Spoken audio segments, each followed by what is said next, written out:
அசோகன் ஆசிரியர் அவர்கள் தலைமையில் வில்லிசை குழு மாநில அளவில் பரிசு பெற்று வந்து கொண்டிருக்கிறது. கிட்டத்தட்ட 3 வில்லிசை குழுவை அவர் உருவாக்கி இருக்கிறார்.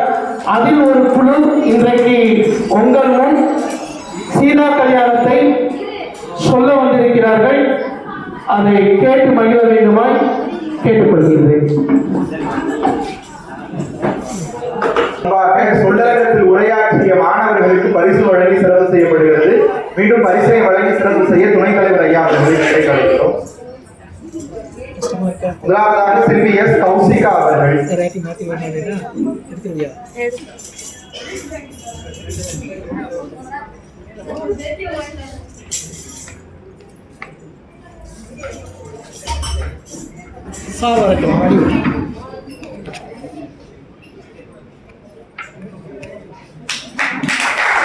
அடுத்ததாக செல்வி டி கௌசல்யா அவர்கள்.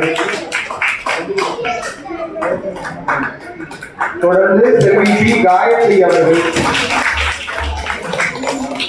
நிறைவாக மாணவர் செல்வன் கா பொன் அபிஷேக் அவர்கள்.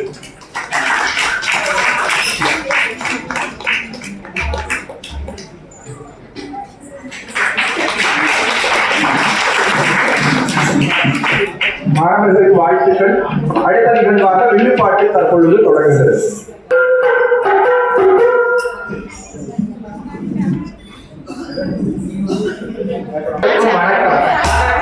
கோவில்பட்டி கம்பன் கழகத்தால் மிகவும் சீரும் சிறப்புமாக நடத்தி கொண்டிருக்கும் 41வது மாணவர் கூட்டத்திலே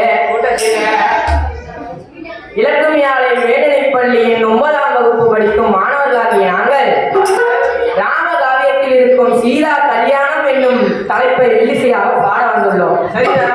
இந்த வில்லிசையில் சொல்குற்றம், பொருட்குற்றம், ராகக்குற்றம், தாளக்குற்றம் எக்குற்றம் இருப்பினும் தாங்கள் விலை பொறுத்து எங்களுக்கு ஆக்கமும் ஊக்கமும் தருமாறு அன்போடு கேட்டுக்கொள்கிறோம். மேலும் இந்த வில்லிசைக்கு எங்களுக்கு வாய்ப்பளித்த எங்கள் பள்ளி சொல்லோவிய திருமலைக்குமரன் ஐயா அவர்களுக்கும், ஓவிய ஆசிரியர் அசோகன் சார் அவர்களுக்கும், முனைவர் இசையாசிரியர் அமிர்தர்ஷினி மேம் அவர்களுக்கும் எங்கள் நன்றியை தெரிவித்துக் கொண்டு தொடங்குகிறோம்.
நாடு எந்த குறையுமே இல்லாத நாடு. சரிதான். இல்லை என்பதற்கு எதுவுமே இல்லை. இல்லை அப்பா இல்லை. கவிகளும் காவியங்களும் எழுதப்பட்டதும் நம் நாட்டில்தான். நமது நாட்டில்தான். ராமகாவியம் தோன்றியதும் நம் நாட்டில்தான். நம் நாட்டில்தான். ராமகாவியத்தை இயற்றியவர் கம்ப பெருமான். சரிதானப்பா. கம்பர் பிறந்த ஊர் எங்கடப்பா? தஞ்சாவூர் மாவட்டத்திலே மாவட்டத்திலே பேரளந்தூர் என்னும் ஊரில் பிறந்தார். சரி.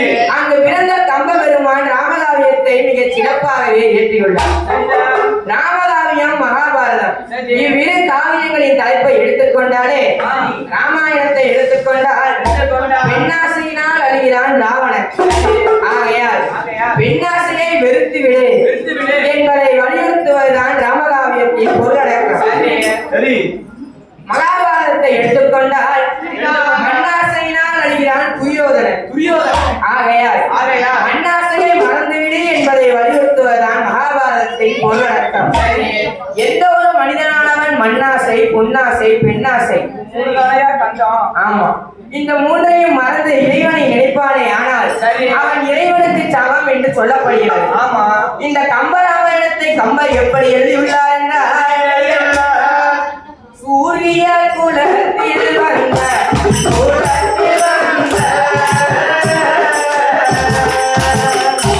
பொன்னேந்த செங்கோலோடு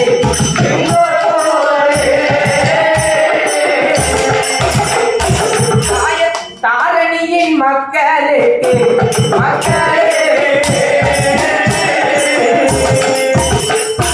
தாயினுடைய அமிர்தம் போலே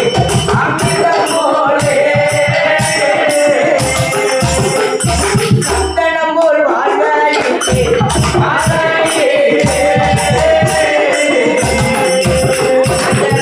நதி பாயும் நாடு, பாயும் நாடு. அந்த சரை நதி பாயும் அந்த சிறப்பான நாட்டிலே ஏழை பணக்காரர் என்ற வித்தியாசம் கிடையாது. ஆமா, அனைவருமே படித்தவர்கள், எல்லோருமே அறிவாளிகள், அனைவருமே புத்திசாலிகள். ஆமா, அவ்வளவு சிறப்பான அந்த நாட்டை தலைநகராக கொண்டு ஆண்டு வரக்கூடிய தசரத மன்னனின் கொலுமண்டபம் எப்படி இருக்கிறது? வெண்ணிலவு சார்ந்தரைத்து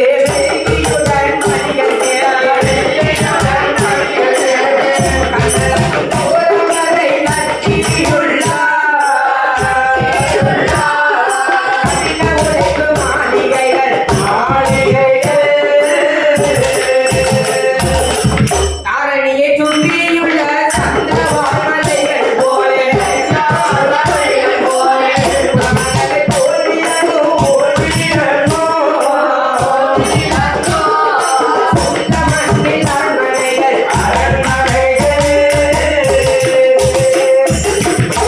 அந்த கட்டிடங்கள் எல்லாம் எப்படி இருக்கிறது? ஒளி வீசும் அழகு மாநகராக திகழ்கிறது. அவ்வளவு அழகுபடுத்தி அயோத்தி மாநகரை ஆண்டு வரக்கூடிய தசரத மன்னர் எத்தனை ஆண்டு காலம் ஆண்டு வருகிறார் தெரியுமா? 12 நாள்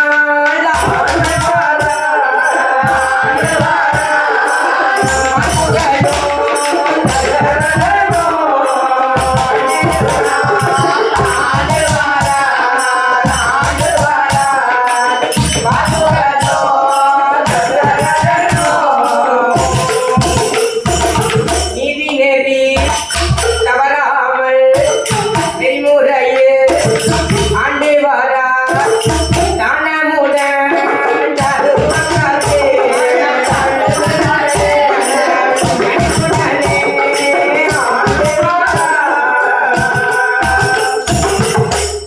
எட்டு நல்ல இதையாலிலோ ஏகமுடன் நடந்தெழுத்தி ஓங்கும் கடல் அலைகள் போலே பெருமையுடன் ஆழ்வாரா. 10 திசையும் ரதம் செலுத்தி வெட்டி முரசு கொட்டி தனது 3 மனைவியோடு ஆண்டு வரக்கூடிய தசரத சக்கரவர்த்திக்கு வெகு நாட்களாக பிள்ளை செல்வங்கள் இல்லை. ஐயோ, பாருங்க எத்தனை செல்வத்தை கொடுத்த கடவுள் ஒரு பிள்ளையை கொடுக்க வாயா வீட்டுல ஆதரவு ஒரு 4 பிள்ளையை கொடுத்தாங்க.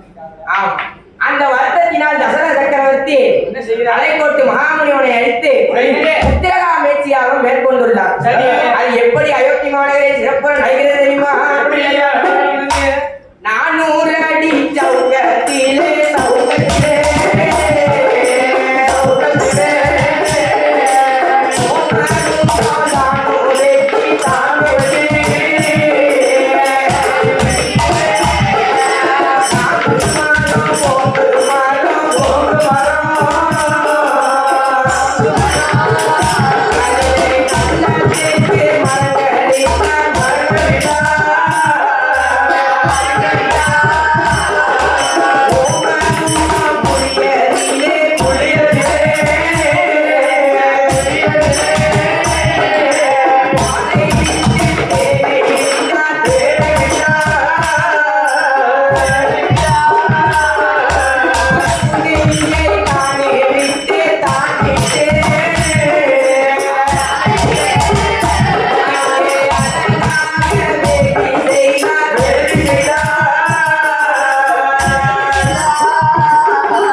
அனைவரும் சூழ்ந்து அமர்ந்து நிறைந்திருக்கக்கூடிய அந்த யாககுண்டத்திலே இருந்து என்ன வந்தது ஐயா? அங்க பாத்திரத்திலே தெய்வ பிரசாதமாக பாயாசம் வந்தது.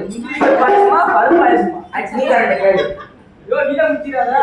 யாககுண்டத்திலே இருந்து வந்த பாயாசத்தை அலைக்கோட்டு மகாமுனிவன் தன் கையில எடுத்து தசரத மன்னனை அழைத்து என்ன கூறுகிறார்?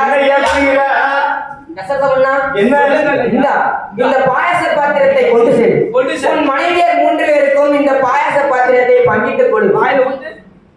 உனக்கு பிள்ளை செல்வங்கள் உண்டாகும் என்று அனுப்பியிருக்கிறார்.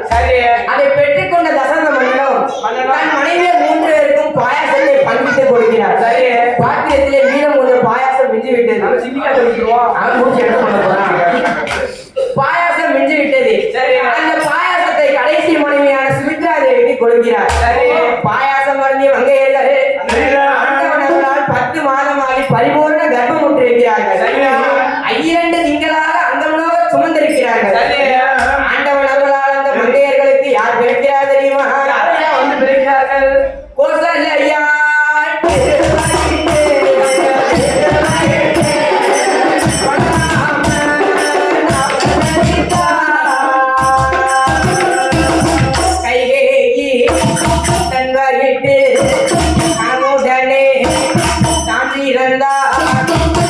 நல்ல நட்சத்திரம் புகழ்வீன வேலையிலே அங்கமெல்லாம் பெயர் சொல்லிக்க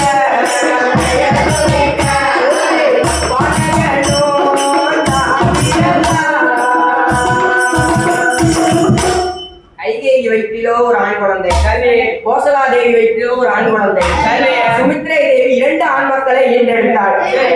ஒரு பிள்ளை கூட இல்லையே என்று கவலைப்பட்ட தசரத மன்னனுக்கு ஆமா 1க்கு 4 ஆண் மைந்தர்களாக தோன்றின. அந்த 4 மைந்தர்களையும் எப்படி வளர்த்துவார்கள்? நாளும் ஒரு நல்ல மேனியுமா, பொழுதும் ஒரு நல்ல வண்ணமுமா,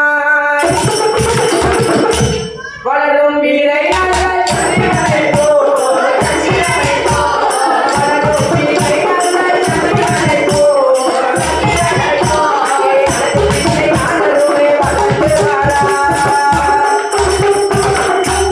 கோதையர்கள் தாளாட்டு கேட்டிடுவார், தப்பாணி கட்டி முத்தம் தந்திடுவார், கட்டி நடைவரும்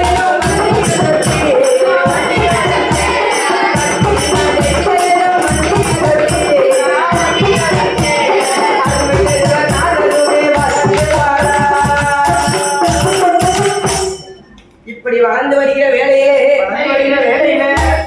யானை ஏற்றம், குதிரை ஏற்றம், அடிமணிகள் போர் கொடுக்க சரம் கொடுக்க மன்னருக்குடைய சகல விதமான கலைகளையும் கற்றுணர்ந்தார்கள். ஆயக்கலைகள் 64 கற்றுணர்ந்த மைந்தர்கள் சிறப்பாக வளர்ந்து வருகின்ற வேளையிலே தசரத மன்னனின் அரண்மனைக்கு யார் வருகிறார் தெரியுமா? ராஜரிஷி விஸ்வாமித்திர முனிவர் வருகிறார்.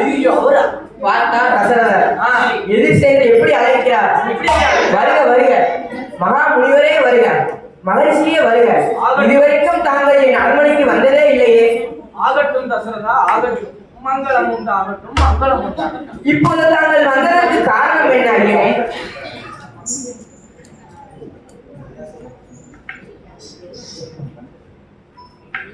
தசரதா, சொல்லுங்கள் சுவாமி. இவ்வுலகை காப்பாற்ற நான் ஒரு வேள்வி நடக்கிறேன். சரி சுவாமி. சில காலமாகவே அசுரர்கள் அதை துவம்சம் செய்து நாசம் செய்கிறார்கள். ஐயோ, அதனால் அந்த அசுரனை அழித்து வேள்வியை சிறப்பாக நடத்தி முடிக்க சரி உன் மகன் ராமனை என்னுடன் அனுப்பினேன்.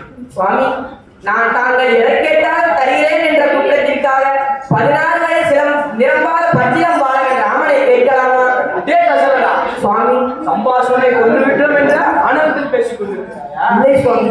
பிறகு என்ன, நான் கேட்டதை ஒழுங்கா கொடுக்கும் போதே போட வேண்டும் வரும். சரி சுவாமி.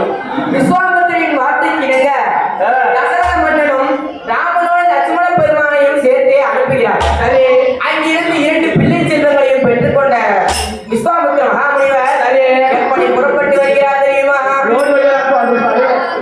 சரிகையினர் பாதை வழி சந்தோஷமாய் நடந்து வாரார். பாதை வழி பாதை வழி அதிசயத்தை பார்த்து வாரார், பார்த்து வாரார். அடவனத்து பாதையிலே கண்ட முனிவர் தாம் செய்வார். பங்கிடுவர் ஸ்ரீராம ஸ்ரீராமா. மனத்தினுடைய அதிசயங்கள் பார்த்திடுவார். ராமன், இந்த வனத்தின் அற்புதங்களை பார்த்தாயா? எவ்வளவு அருமையாக உள்ளது. பச்சை பச்சை மரம், அது மேல நம்ம கொட்டுக்காது மாதிரி அழகழகா குரங்கெல்லாம் முடிச்சுட்டு அழுது பாருங்களேன்.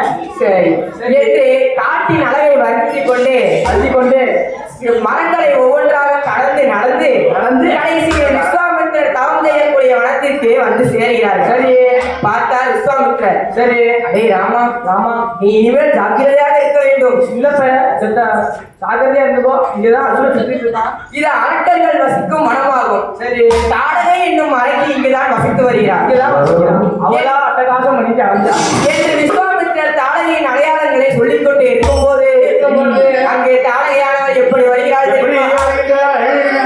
கோட்டையினை இடிப்பது தாடகையால் போட்ட சத்தம் தரணி எல்லாம் மலையை விட்டு கீழ் இறங்கி மடமடவென ஓடி வரா.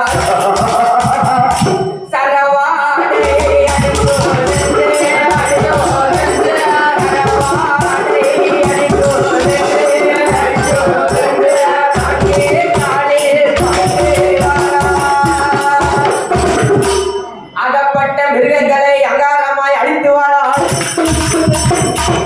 கால்பட்ட இடங்கள் எல்லாம் கருந்துகளாய் பறந்திடவே அரங்கி வரும் வேகத்தினால் அழகையா அஸ்ததிக்கு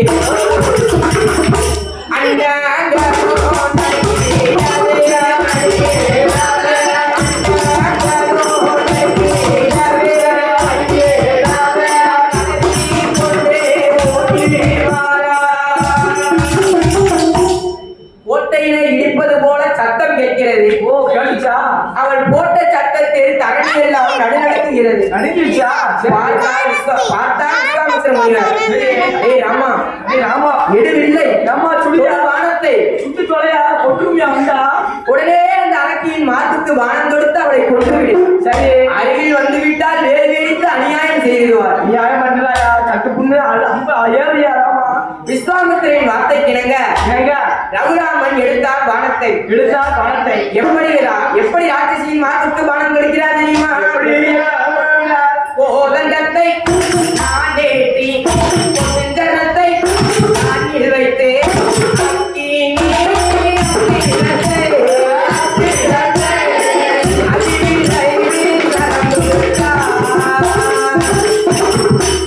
காது வரை நான் எடுத்து ஆட்டரக்கி மேல் தொடுத்தார். புறப்பட்டதே ராமபாணம்.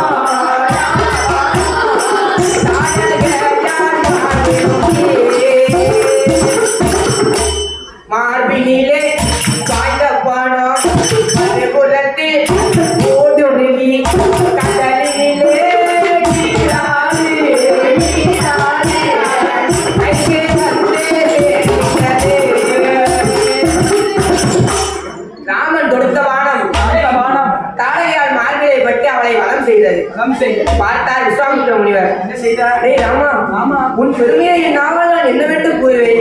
எப்படா பொண்ணா எப்படால சுத்தி சுத்தி ஒரு அப்புறம் முடிச்சிட்ட தாரையால் மார்புக்கு ஒரே பானம் கொடுத்தாய், அவள் வீழ்ந்து மடிந்து விட்டாளே. உன் பெருமையே பெருமையப்பா பெருமையோ பெருமை என்று சிறிது நேரம் புகழ்ந்து விட்டு சரி. மதுரை மாநகரம் புறப்பட்டு வருகின்றார்கள் 3 பேரும். அங்கே நம் ஜானகியானவர் எப்படி விளையாடிக் கொண்டிருக்கிறார் தெரியுமா? அந்த தரணி புகழும் மெல்லையிலே,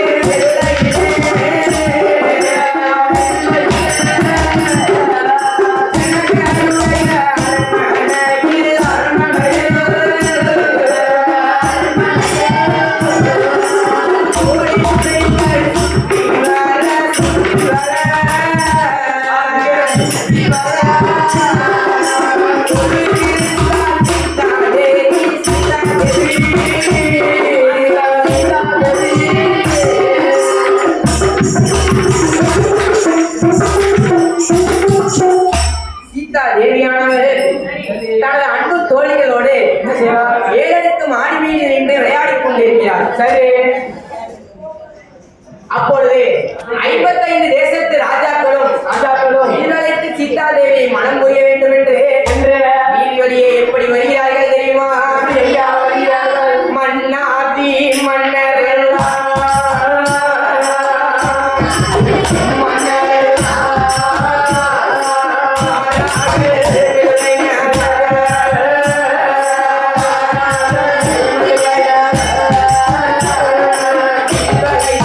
மனம் புரிய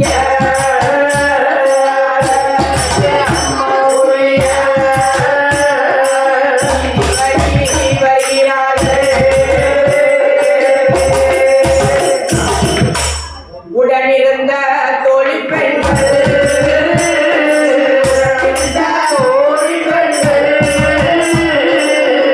பார்த்தால் வீதியிலே தோழி பெண்கள் ஒன்று பார்த்தால் வீதியிலே ராஜாக்களின் அழகை கண்டே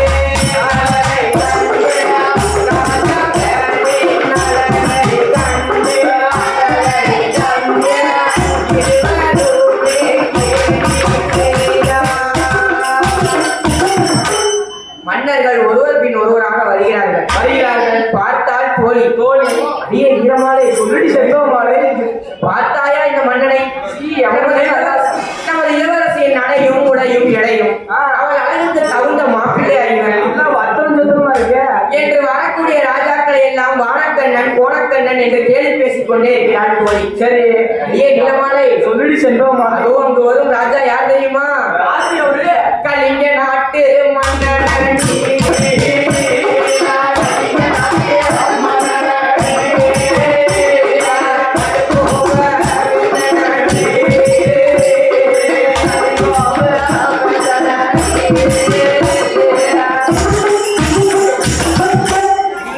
சொல்லி செல்வமா இவர் தான் கலிங்க தேசத்து மகாராஜா. ஓ இவர்தானா அது கலிங்க பெட்டிக்காரர் கலிங்கம்பட்டி இல்லடி, கலிங்க தேசம். கலிங்க தேசமா அதை ஆளக்கூடிய மகாராஜா இவர்தான். சரி. அடியே முன்னாடி போனா பரவாயில்லடி. சரி. பக்கத்துல வரவரும் பண்ணிட்டு வர மாதிரி வராரு. இந்த போது வாழை பண்ணிட்டு சரி பாப்போம். அடுத்து வரவர நல்ல மாப்பிள்ளையா பாப்போமா? பாப்போம். அடுத்து வரக்கூடிய மகாராஜா யார் தெரியுமா? யாரு வங்க நாட்டு ராஜன்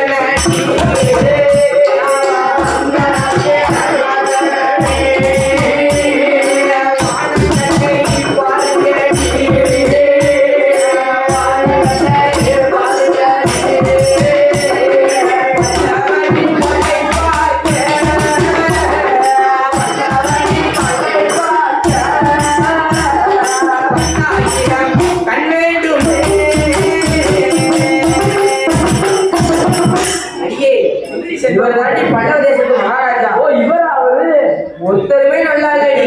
சரிடி, சீதாதேவியோட அப்பாவுக்கு மாப்பிள்ளை பார்க்கவே தெரியல. நம்மளால 2 புரோக்கரை பிடிச்சி மாப்பிள்ளை விட்டு வந்துடுறாங்க. தோழி பெண்கள் ஒருவரை ஒருவர் கேலி செய்து கொண்டே இருக்கிறார்கள். சரி, அடுத்து நமது ரகுராமன் வருகிறார். கீழே வந்தாரா? பார்த்தால் தோழி. சரி. அடிய நீளமாலை சொல்லி செல்வமாலை இந்த அழகை பார்த்தாயா? இது சீதா தேவி அழகு கற்றுவதுனால ஆமாண்டி, நம்ம இளவரசிக்கு சரி. நீலமேக சாம்பல் வடிவம், அப்படியே. நீண்ட இரு கரங்கள், கருப்பு மாதிரி கால்கள், சூஸ் போட்டுருவோமா? அகன்ற மார்பு, சரி. அழகான மேனி. சரி. இவர் இல்லையாடி மாப்பிள? ஆமாடி, இவர்கள் இருவரும் பேசிக் கொண்டிருக்கிறதை பார்த்தால் ஜானகி சரி. என்ன எண்ணுகிறார்? ஆகா, இந்த மைந்தன் யார் என்று தெரியவில்லையே, அடையாளங்கள் கூட தெரியவில்லையே, என்ன அட்ரஸ் தெரியல என்று இருவருமே பேசிக் கொண்டிருக்கிறார்கள். சரி.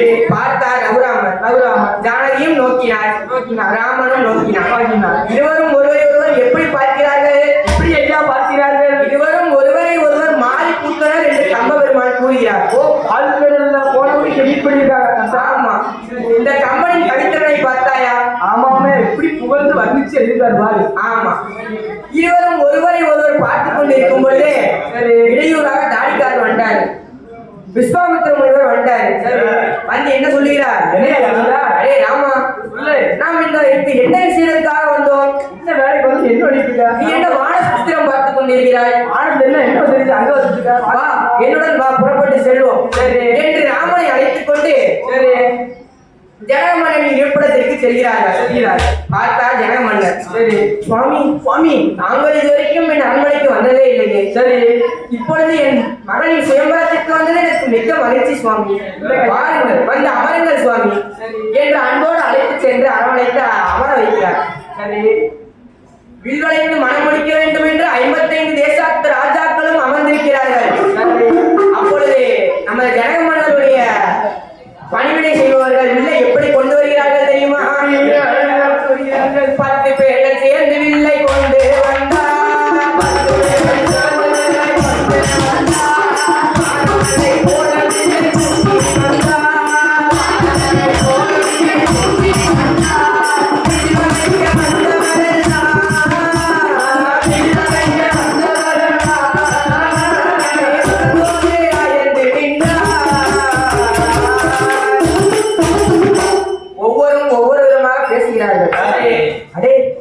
இந்த வில்லை தூக்குவது யாரு? இளவரசியை மனைமடிக்க போவது யாரு? கல்யாணத்துக்கு முன்னாடி இருக்கு உடைக்க போறீங்களா? ஆமா, அப்பா இந்த பொண்ணே எனக்கு மாட்டான். இந்த வில்லை யாரும் தூக்க போவதும் இல்லை, இளவரசிக்கு திருமணம் நடக்க போவதும் இல்லை என்று ஒவ்வொருவரும் ஒவ்வொரு விதமாக பேசிக் கொண்டிருக்கிறார்கள். சரி, அப்பொழுது 55 தேசத்து ராஜாக்களும் எழுந்து நடந்து வேல்வளைந்து எப்படி வருகிறார்கள் தெரியுமா? வருகிறார்கள். கலிங்க நாட்டு மன்னன் வந்தான், மன்னன் வந்தான்.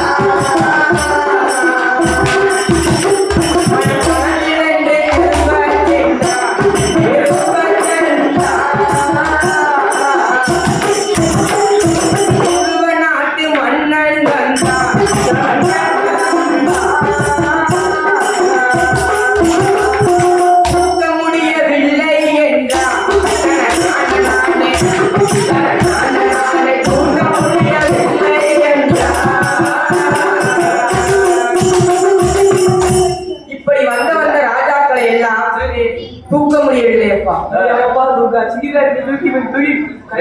ஆமா, சிங்கடிக்கிறதுக்கு இந்த முக்கியம்.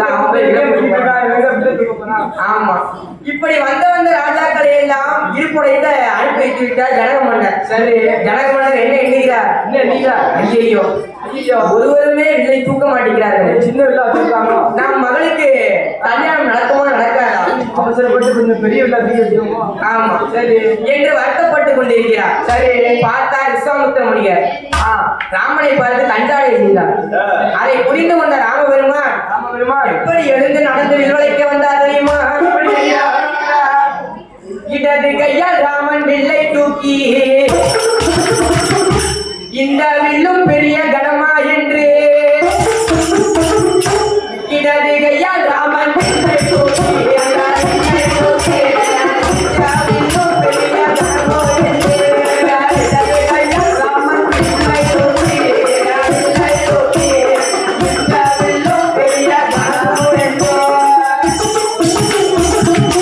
ரகுராமன் வில்லை வளைக்கும் போது சட்டந்து தானே நொறுங்கியது.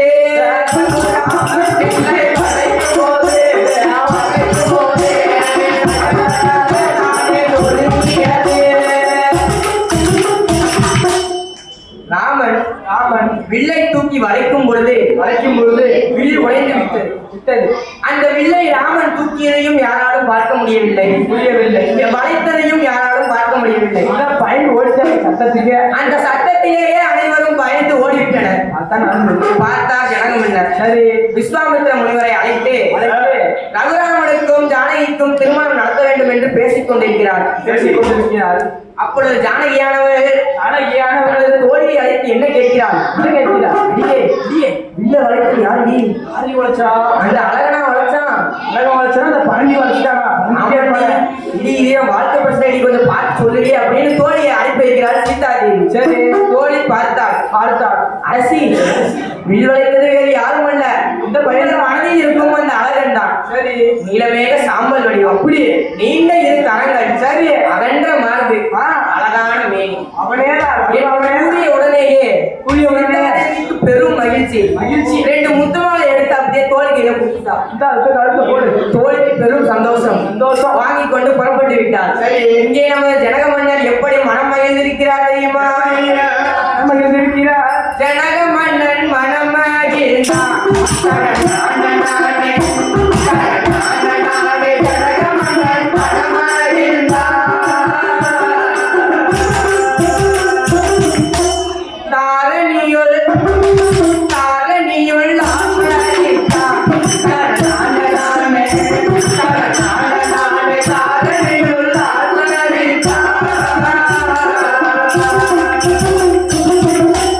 திருமகளை தூக்கி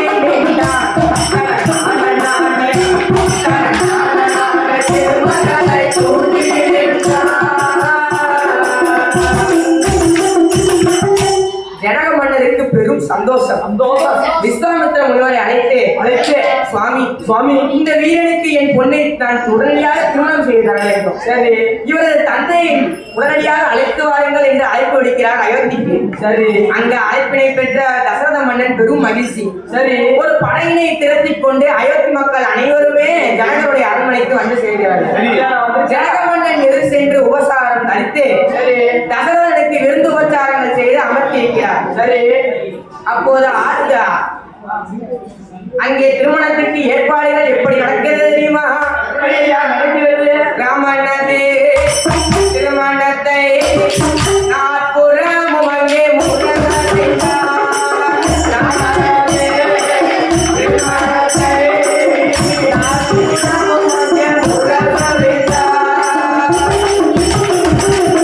தேவியர்கள் மூவருடன் செல்வரசன் அங்கே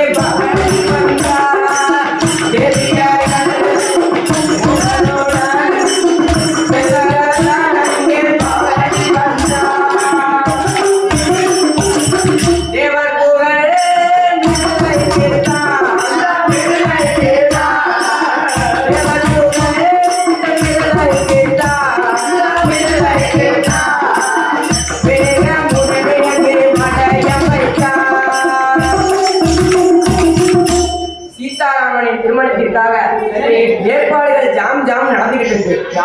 நடக்குது. ஆமா. அங்கே மணவரியை எப்படி அலங்காரம் செய்கிறார்கள் தெரியுமா? எப்படி அலங்காரம் செய்கிறார்கள்? வைரம் மணி துணிருத்தி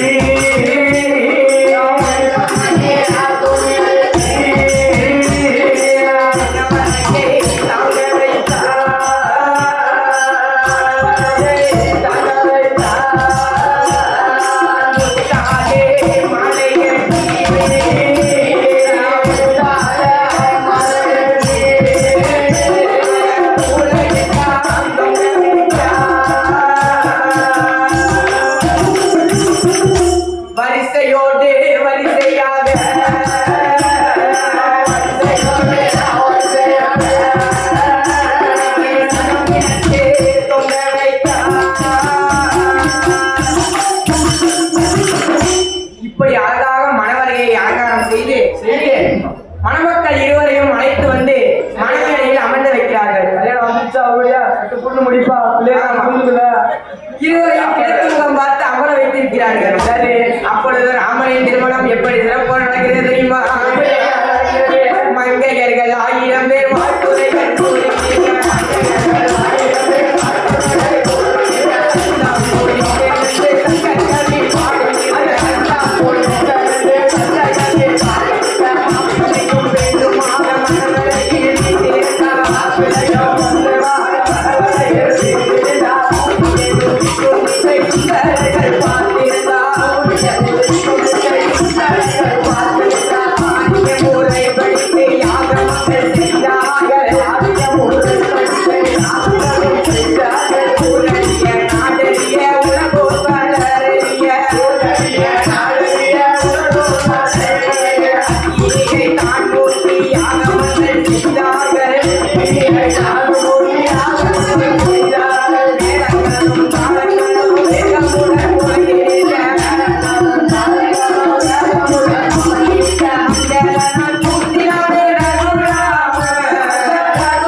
இருவருக்கும் திருமணம் சிறப்புடன் நடைபெற்றது.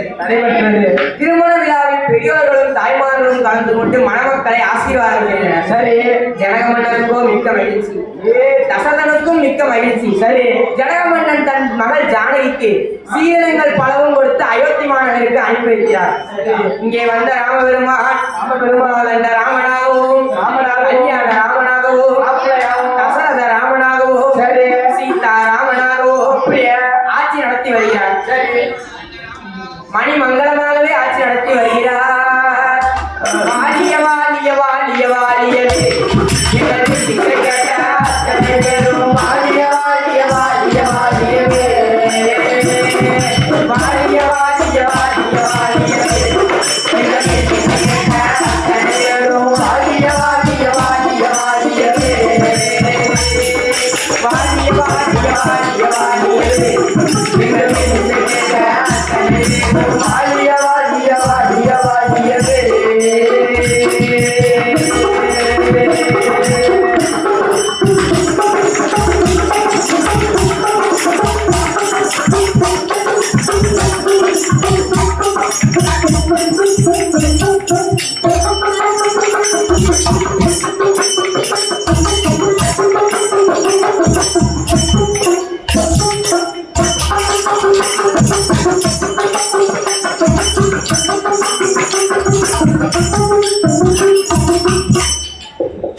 रघुपति राघव राजा राम पतित पावन सीताराम।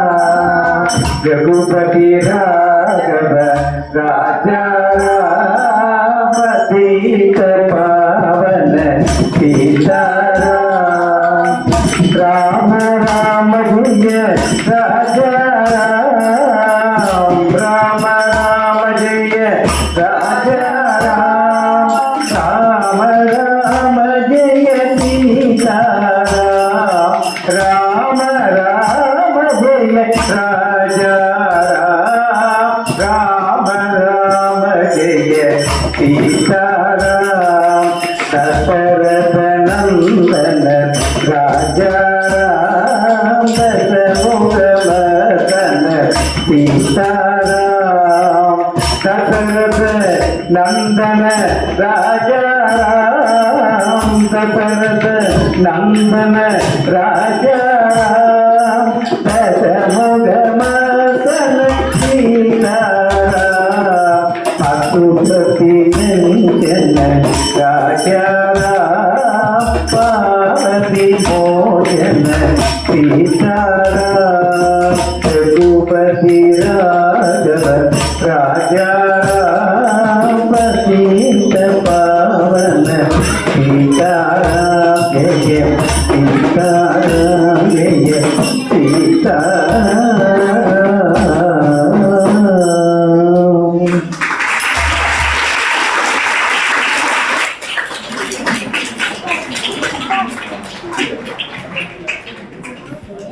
நிகழ்ச்சி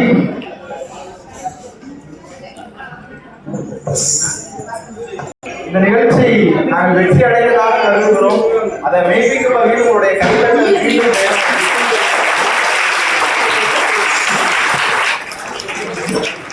இந்த நிகழ்ச்சி இவ்வளவு சிறப்பாக நடைபெற்றிருக்கு அப்படின்னா ஏறத்தாழ ஒரு 45 நிமிடங்கள் இதுக்கு பின்னாடி எவ்வளவு பெரிய உழைப்பு இருந்திருக்கும் அப்படிங்கிறத இந்த நிகழ்ச்சியின் மூலமாக நம்மால் பார்க்க முடிகிறது.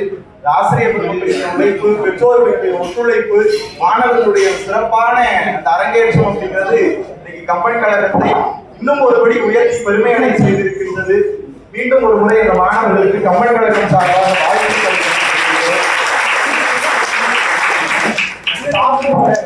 வில்லிசை வேந்தர் பிச்சைக்குட்டி அப்படின்னு ஒரு மிகப்பெரிய வில்லிசை வேந்தர் இருந்தார். அந்த வில்லிசை வேந்தர் என்ன செஞ்சார் அப்படின்னா இந்த வில்லிசை முன்னாடி எல்லாம் பொதுவான கலைகளை பாடக்கூடிய ஒரு கலையாக இருந்தது.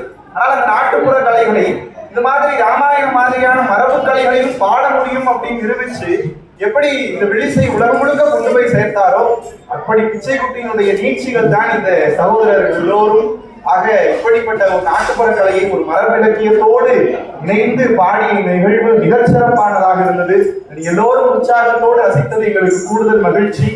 தற்பொழுது அந்த மாணவர்களுக்கு பரிசினை வழங்கி சிறப்பு செய்யுமாறு துணைத் தலைவர் அவர்களை அன்போடு அழைக்கிறோம். தொடர்ந்து அவர் இந்த நிகழ்ச்சியை பற்றி பேசுவார், வாய்ப்புரை தருவார்.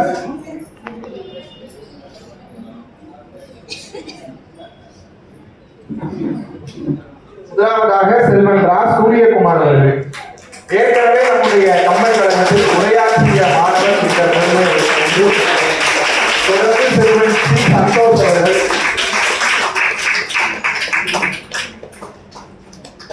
தொடர்ந்து செல்வன் சூர்யா.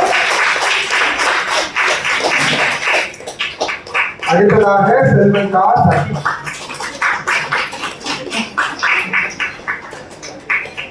செல்வன் சூர்யா.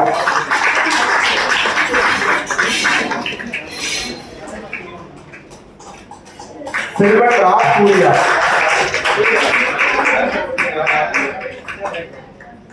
அடுத்ததாக செல்வன் மா கௌதம். பாடும்போது அவருடைய முகத்தில் இருக்கக்கூடிய மெய்ப்பாடுகளை நம்மால் பார்க்க முடியுது. எவ்வளவு ஒன்றி போய் அதை ரசிச்சு பாடினாதான் அந்த நிகழ்வு இன்னைக்கு இவ்வளவு சிறப்பாக அமைஞ்சிருக்குது. தொடர்ந்து இந்த மாணவர்களை வாழ்த்தி பேசுமாறு நம்முடைய துணைத் தலைவர் அவர்கள் என் போடு கேட்கிறோம்.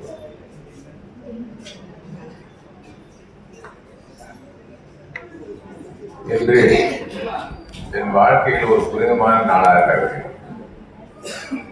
ஒரு நல்ல கிராமத்தில் குடியிருக்கக்கூடிய உணர்வை பெற்றேன். வீட்டில் கூட சாதாரணமா சமையல் செய்யும் போது வீட்டுக்காரிட்ட டெய்லி சாம்பார் வரணும்னு கேட்போம்.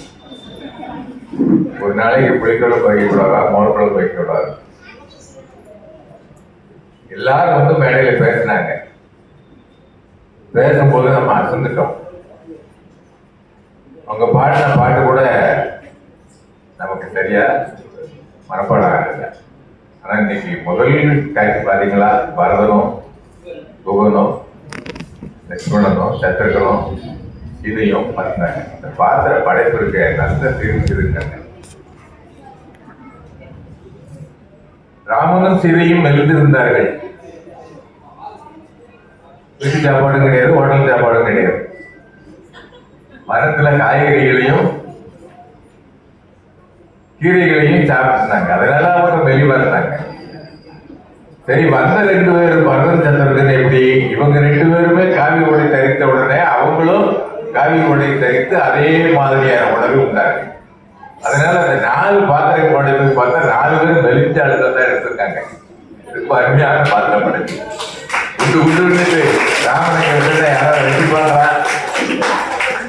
அதேப்பா சீதை கேட்டு நான் ரொம்ப மயங்கிட்டேன். ராமனை வணங்கி சொல்ல வேண்டும் என்று நினைத்தேன் இல்லையா? ஐயோ மரகதமோ, ஐயோ இவன் அழகை சொல்வதற்கு யார் கம்பன் சொன்னான்.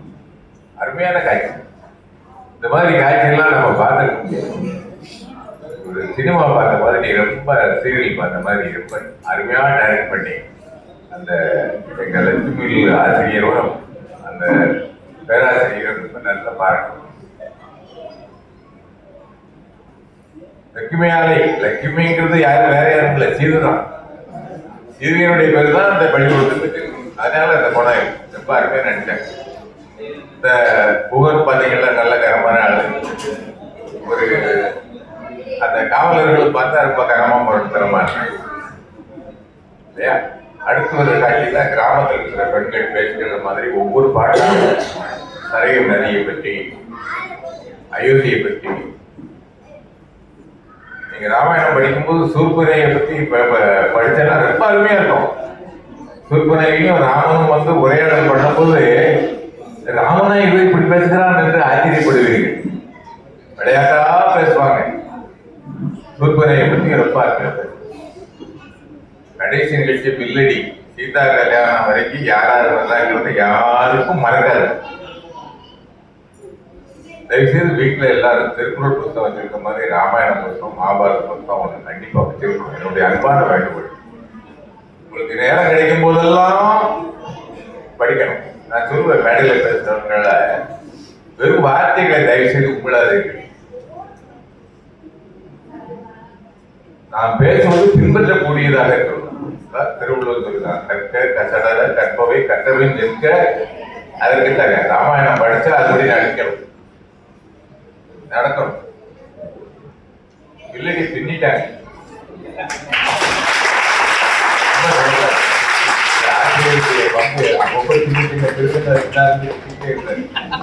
மாடு வேகமா போகலைன்னா காட்டுக்கு கொடுத்துவாங்கல்ல, அது மாதிரி அருமையான திருத்தங்கள் கொடுத்துருந்தார். பார்த்துக்கிட்டே இருந்தேன் இல்லையா? ரொம்ப பரவாயில்ல, ரொம்ப அருமையான நிகழ்ச்சி. வில்லேஜ் கிராமத்தில் அந்த காலத்துல ஒரு பேரழகி கற்பாய் இல்லைன்னா ஏகப்பட்ட கூட்டம் ஊரெல்லாம் வந்து நிற்கும். இப்ப கூட சக்கர கோவில்ல ஒரு அழகி சொல்லக்கூடாது, பேரழகி ஒரு வில்லேஜுக்கு வரலாம். ஒரு பேர் மறந்து வச்சிருக்கேன், மாதிரியா நல்லா நல்ல ஞாபகம் இருக்காங்க. சின்னமைக்கு வரல, எனக்கு வயசாகி மறந்து போயிட்டான் பேர. ரொம்ப அருமையா செய்யறாங்க. அந்த மாதிரி நிகழ்ச்சிகள்லாம் பார்க்கணும். நம்ம நாடு எப்படி இருந்தது. இன்னொரு விஷயம் சொன்னேன், இந்த ராமாயண நிகழ்ச்சிகள், இந்த நிகழ்ச்சியில வந்து அமெரிக்காவில் போட்டாங்க. ஒரு குழு போய் அங்க உட்கார்ந்துருக்கிற கூட்டத்துல அந்த தமிழ் வந்து சைட்ல ரீல்ல வெர்ஷன் இங்கிலீஷ்ல ஓடிச்சு. எல்லாரும் பார்த்தாங்க. ஒவ்வொரு நிகழ்ச்சியும் முடிந்த பிறகு எதிர்த்து நின்று காமதான் விடாம இந்த கைது நம்ம நாட்டை பாராட்டி, நம்ம நாட்டில் இப்படி எல்லாம் நடந்திருக்கான்னு சொல்லி இந்தியாவோட நாடு இப்ப ட்ரம்ப் வந்து ட்ரம் அடிக்காரு. நம்ம எல்லாம் வெளியே போயிட்டு இருக்காரு. தப்பான சில வேலையும் செய்தாங்க, அதனால வெளியே போயிட்டு. ஆனா அறிவாளிகள் யாரையும் அவங்க வெளியே போய் சொல்லல, வச்சிருக்காரு. இந்தியா இல்லைன்னா அமெரிக்கா இல்ல. சீதா கல்யாணம் வரைக்கும் இருப்பாருமே. சரிங்க தம்பி, உங்களை பாராட்டணும். ஆண்டு விழாவிலையும் மறுபடியும் உங்களுக்கு நல்ல மேக்கப் எல்லாம் போட்டு இந்த நிகழ்ச்சி வைக்கணும்னு நினைக்கிறேன். அது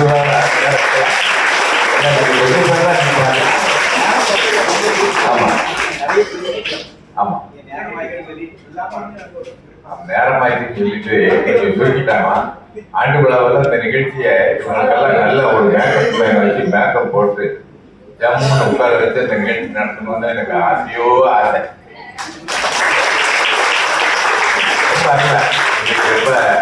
இத்தனை நிகழ்ச்சிகளுக்கு பிறகு உங்களை கௌரவம் பண்ணோம். ரொம்ப அருமையான நிகழ்ச்சி நடந்ததுக்கு ஏற்பாடு செய்தவர்கள் இந்த மாணவர்கள் எல்லாம் நல்லா இருக்கும். ராமாயணத்தை மகாபாரதத்தை யாரும் மறந்துடாங்க.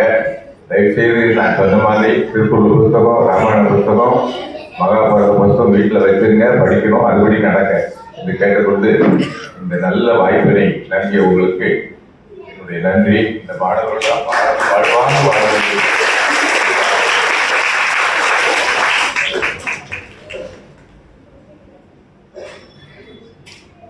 மாணவர்களை வாழ்த்தி ஐயாவுக்கு நன்றி.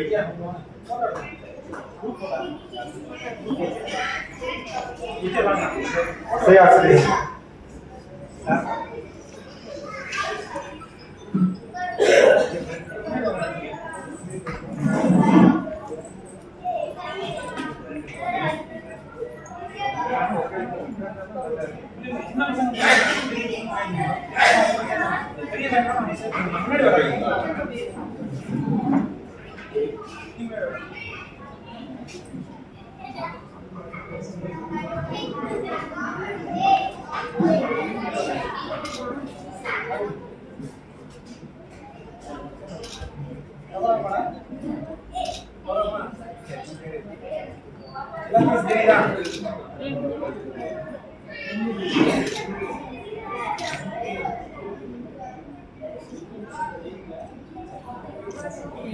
எடுத்தாச்சு.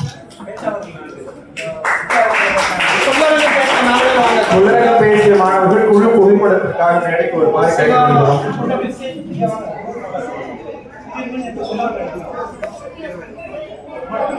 சொல்லரங்கம் பேசிய மாணவ மாணவிகள்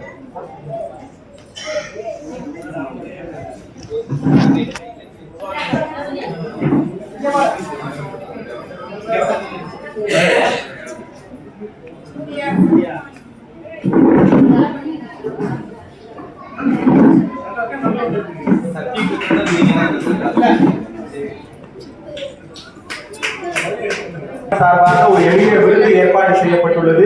இந்த விருதினையும் நீங்கள் ஏற்று எங்களுக்கு பெருமை செய்ய வேண்டும் என்று கேட்டுக்கொண்டு எல்லாரையும் முன்னாடி விட்டு எல்லாத்தையும் ஒருங்கிணைத்த ஆசிரியர் பின்னாடி வராது. அதுதான் ஆசிரியருடைய குணம். அப்படி விரைவாக நன்றியை கொள்வதற்காக லட்சுமியாரை மேல்நிலைப் பள்ளியுடைய ஆசிரியர் சொல்லோவியர் ஐயா திருமலைக்குமரன் அவர்கள். அனைவருக்கும் அன்பின் வணக்கம். நல்லதொரு கல்வியை நாளெல்லாம் நம்பிக் கொண்டிருக்கக்கூடிய எமது இலக்குமியாலை மேல்நிலைப் பள்ளியின் சார்பிலும் கோயம்பட்டி கமன் கழகத்தின் உறுப்பினர்களில் ஒருவன் என்ற சார்பிலும் உங்கள் அனைவருக்கும் எனது அன்பின் வணக்கத்தை காணிக்கையாக்கிக் கொள்வதில் மற்றற்ற மகிழ்ச்சி அடைகிறேன். பொதுவாகவே ஒவ்வொரு நிகழ்ச்சியிலும் ஏதேனும் 2 மாணவர்களையாவது பேச வைக்க வேண்டும் என திட்டமிட்டு செயல்படுத்தி வந்தோம். அப்படி வருகின்ற பொழுது இதே மேடையில் பேசிய 2 மாணவர்கள் திரும்பவும் நிகழ்ச்சிக்கு வந்திருக்கிறார்கள். அப்படி யோசிக்கின்ற பொழுதுதான் இந்த வில்லிசை மாணவர்கள் கம்மன் கழகத்தில் எங்களுக்கு வில்லிசைக்கு ஒரு வாய்ப்பு வாங்கி தர வேண்டும் என கேட்டார்கள். சரி என்று சொல்லும் பொழுது பெண்களுக்கும் ஒரு வாய்ப்பு கொடுக்க வேண்டுமே என்று சொல்லி எங்களது இசையாசிரியர் அமிர்தவர்ஷினி மேம் அவர்களை ஒரு விதத்தில் சொல்ல வேண்டுமானால் கூடுதலாக வேலை வாங்கியிருக்கிறேன் என்றுதான் சொல்ல வேண்டும். ஏன்னா எனக்கு ஒரு ஆசை, எப்பொழுதுமே ராமாயணத்தை ஒரு நாட்டிய நாடகமாக நடத்த வேண்டும் என்று. எனக்கு டான்ஸ் தெரியாது, அதனால முயற்சிக்கல. ஒரு 30 வருஷம் ஆசிரியர் பணியில ராமாயணத்துல ஒரே ஒரு வருஷம் சின்னதா டிராமா பண்ணியிருக்கிறேன். ஆனா பெருசா ராமாயணத்தை எனக்கு செய்ய வாய்ப்பு கிடைச்சதில்லை.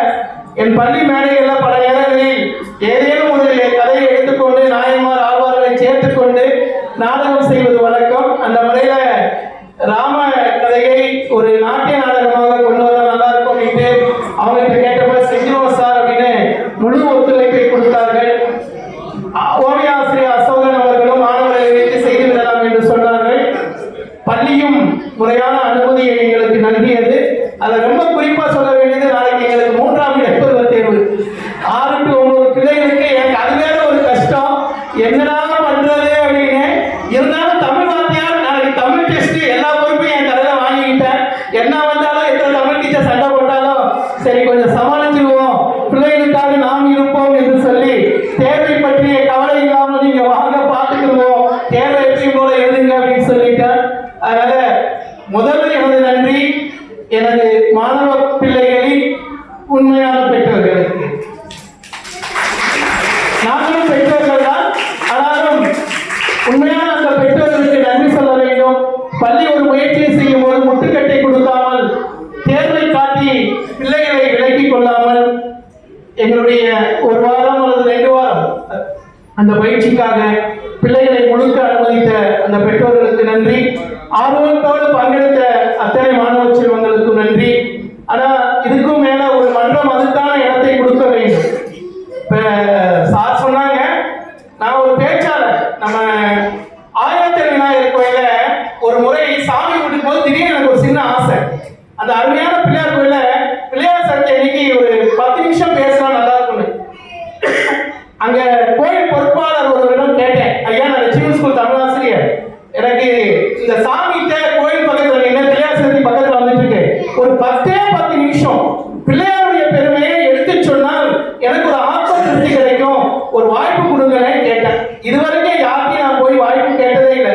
முதல் முறையாக ஆயிரத்தெட்டு விநாயகர் ஆலயத்தில் அந்த பிள்ளையாருடைய இதனால ஒரு சின்ன ஆசை பிள்ளையாரை பத்தி பேசணும் கேட்டதுக்கு அவங்க என்ன சொன்னாங்க அப்படின்னா, சரி பார்க்கிறேன் அப்படின்னு என் முகவரியெல்லாம் வாங்கிக்கிட்டு நான் கொஞ்சம் தூரம் போனேன்னா பின்னாடியே விரட்டி வந்து பிள்ளையார் சதுர்த்தி கிட்டத்தட்ட 1 மாசம் இருக்குன்னு வச்சுக்கோங்க. நீ ஏதாவது ஒரு நாள் வந்து ஒரு சங்கர சதுர்த்தி அன்னைக்கு வந்து நீங்க ஒரு 10 நிமிஷம் பேசி காட்டுங்க, அப்பதான் சான்ஸ். நாங்க ஒரு தமிழ் ஆசிரியரை 10 நிமிடம் பேசி அதை நான் கேட்டு உனக்கு சான்ஸ் தரேன். நான் ரூபாய்க்காக போகல.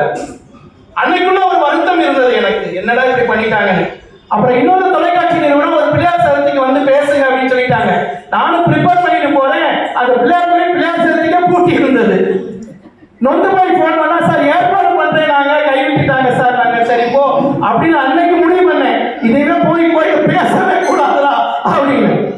அதுக்கப்புறம் கமெண்ட்களை ஆரம்பிச்சப்ப இந்த கழகத்தை முதல் முறையாக பேசுறப்ப ஒரு தயக்கம் இருந்தது. எனக்கு ராசி இருக்குமோ இருக்காதோ, நம்ம ஏன் தலையாட்டணும்னு. ஆனாலும் சரவண செல்வன் நீங்க தான் பேசணும்னு தலையாட்டிட்டேன். கம்மன் கழகம் வெற்றிகரமாக நடைபெற்றுக் கொண்டிருக்கிறது. கம்மன் கழகத்திடம் கேட்ட இந்த முறை எங்கள் பிள்ளைகளை முழுமையா ஒரு நாள் கொடுப்பீங்களான்னு சரவண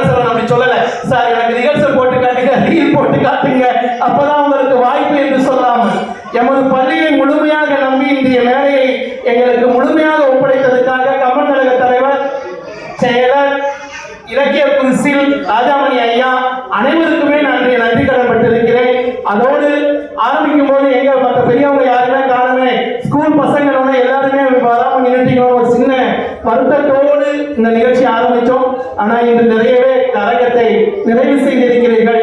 பள்ளி மாணவர்கள் என்று எண்ணாமல் பள்ளி மாணவர்கள் என்ன செய்கிறார்கள் என பார்ப்போம் என வருகை தந்த பொதுமக்களுக்கும் பெற்றோர்களுக்கும் இந்த நிகழ்ச்சியை வெற்றிகரமாக நடத்த உதவி செய்த எங்களது ஆசிரியர் பெருமக்கள் அசோகன் மற்றும் அமிர்தவர்ஷினி அவர்களுக்கும் கம்மன் கழகத்தின் அத்தனை பொறுப்பாளர்களுக்கும் இன்றைய விருந்தினை ஏற்பாடு செய்திருக்கக்கூடிய RS ரேடியோ அன்பர் அவர்களுக்கும் இதயம் நிறைந்த நன்றியை, இறையன்பாக்கனின் இதயத்தின் நன்றியை காணிக்கையாக்கி கம்பெனி புகழை எல்லா இடங்களிலும் பரப்புவோம் என மீண்டும் சொல்லி, ஏனெனில் தமிழை காப்பது கம்பனும் திருவள்ளுவர் மட்டும்தான்.